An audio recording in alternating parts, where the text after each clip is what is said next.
마테오가 전한 거룩한 복음입니다.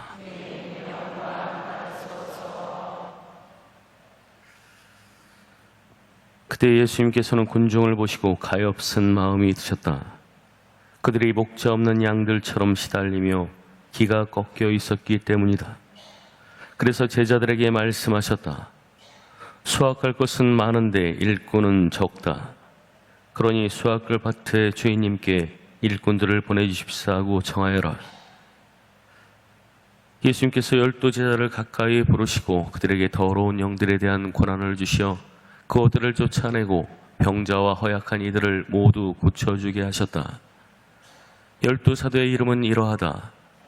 베드로라고 하는 시몬을 비롯하여 그의 동생 안드레아, 제베데오의 아들 야고보와 그의 동생 요한, 빌립보와 바르톨로메오, 토마스와 세리 마테오, 알페오의 아들 야고보와 타데오, 열흘당원 시몬, 그리고 예수님을 팔아넘긴 유다 이스카리옷이다.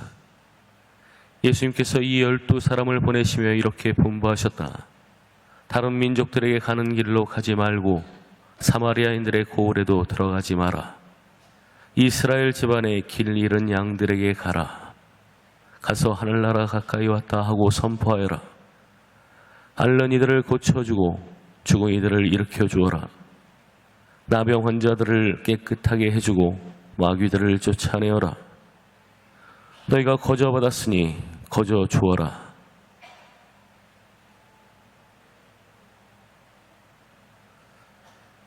주님의 말씀입니다. 그리스도님 참여합니다. 자리에 앉으십시오.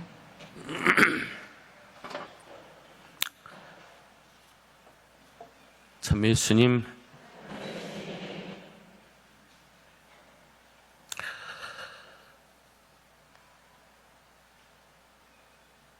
예수님의 마음에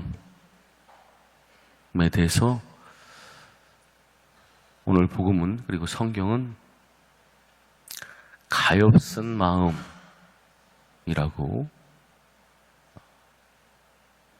들려주고 있습니다. 가엾은 마음, 측은한 마음. 오늘 독서에서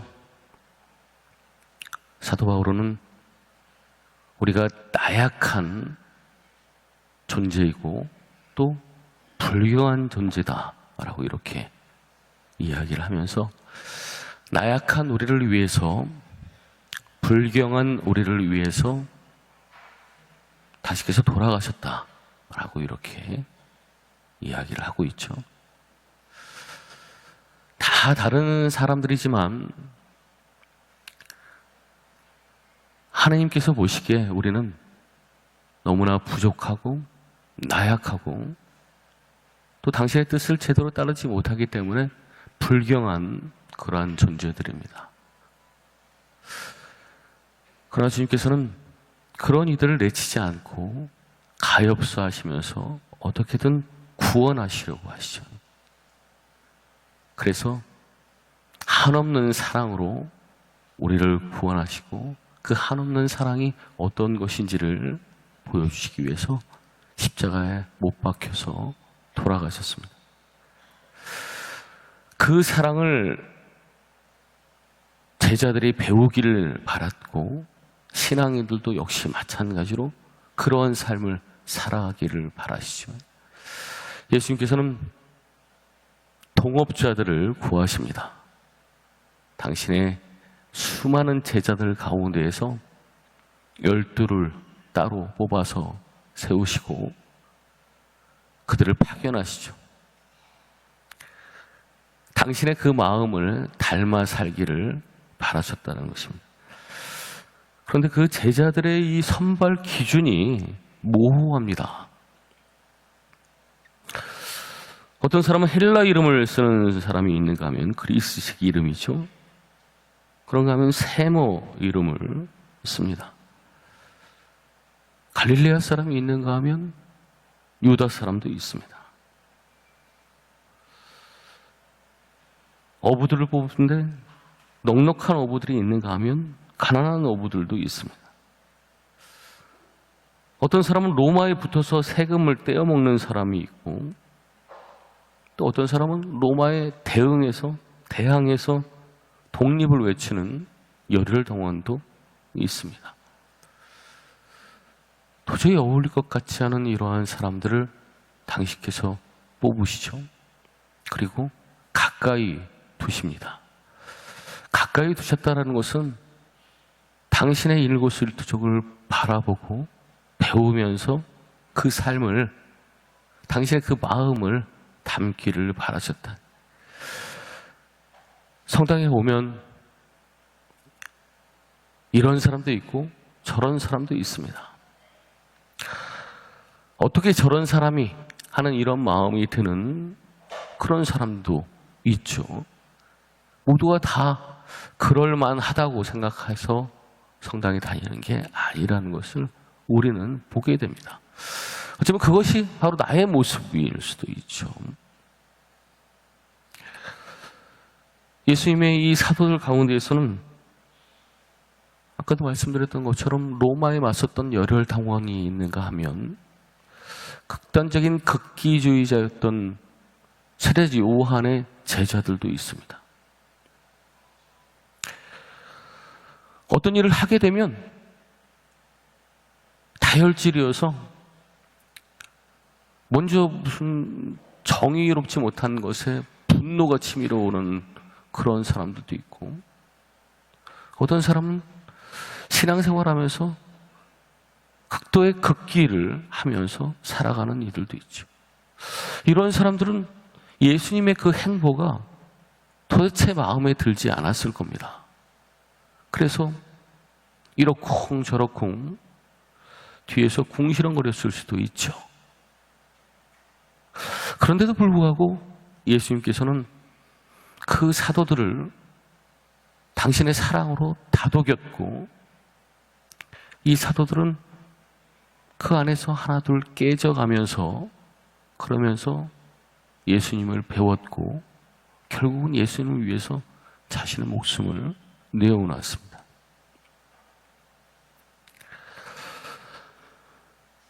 강론을 준비하고 난 다음에 제가 보게 된 글이어서 적어왔는데, 학교에서는 배운 다음에 시험을 치지만 인생에서는 시험을 치르면서 배우게 된다.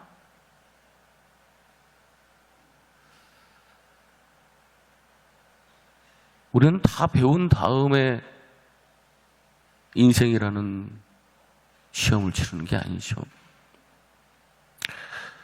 삶을 살아가면서 시험을 치르고 그러면서 배웁니다.